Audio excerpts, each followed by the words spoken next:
So this video I just come across am today sha. Now say make I share am along. So our problem no even really even start now. E don tey.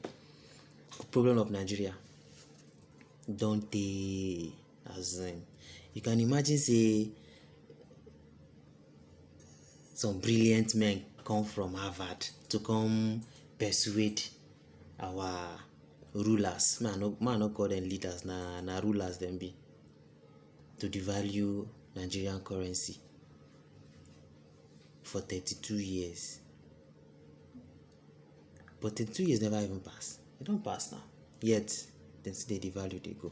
So which means the agreement then they renew them or they don't renew them.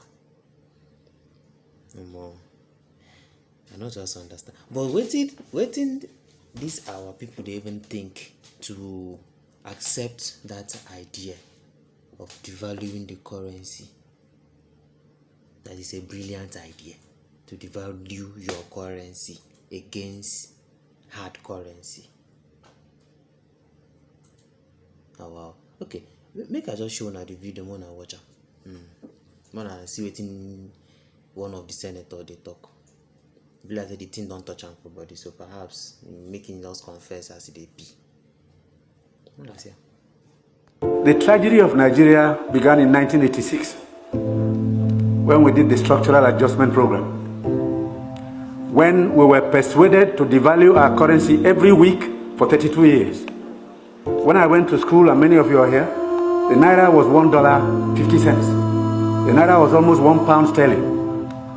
They came here, persuaded some brilliant men from Harvard and the World Bank that weekly devaluation was wonderful. 32 years of devaluing your currency until we hit 527. And they were still telling us that the naira was still overvalued. That brought poverty, misery upon us.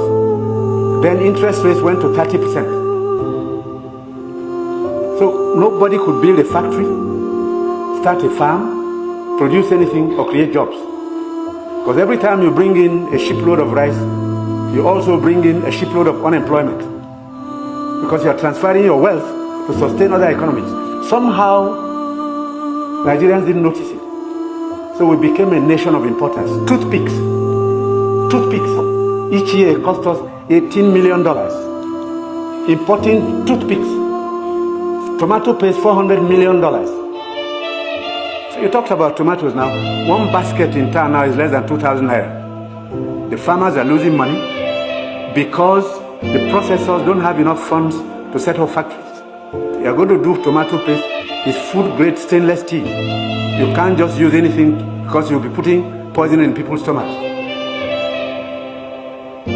2 factories have started off. I believe by the middle of next year, we can comfortably tell importers of tomato paste to stop. But when you do, you make enemies. Even the rice we're trying to reduce, we have enemies, heavy enemies, people who can kill if they have a chance, because you're spoiling their business. And let nobody take it lightly. These guys have seized this country's economy, they've taken us hostage, and they have no intention of giving up. Because this is a huge market, a very sweet market, and they have taken control. This regime is unpopular in part because it is trying to cut down imports and transfer the wealth to our rural people. And I'm saying it because I have been in this business for 41 years and I can tell you some history. Abdullah Adamu is here. Import milk, sugar, toothpicks, toothpaste, handkerchiefs, pencils. We don't make. To cure Nigerians of that malady will take a while. It will take a strong government. That's the truth. And they're not happy that we're cutting down. When we cut down, they lose money there. So you see all sorts of publications.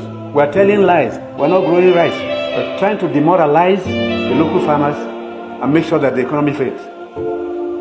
That's the story of imports. Now, I read a story recently in the newspapers. The French ambassador, the champagne ambassador in Nigeria, gave an article to The Guardian. He said Nigerians love life. We are the biggest consumers of champagne on planet Earth, more than the French who make it. There are parties you attend in some places where the only drink is champagne. Of course, the individual is free to spend his money, but his money comes from Nigeria's Commonwealth.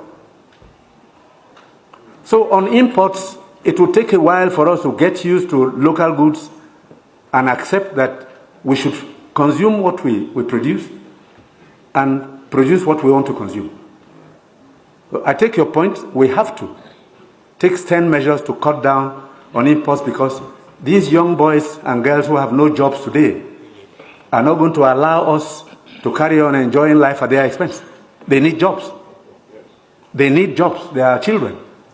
They've graduated, they've come back home to begin a second childhood because there's no factory to employ them. And the ministries can't take any more. But somebody is making sure you fail when you want to produce at home.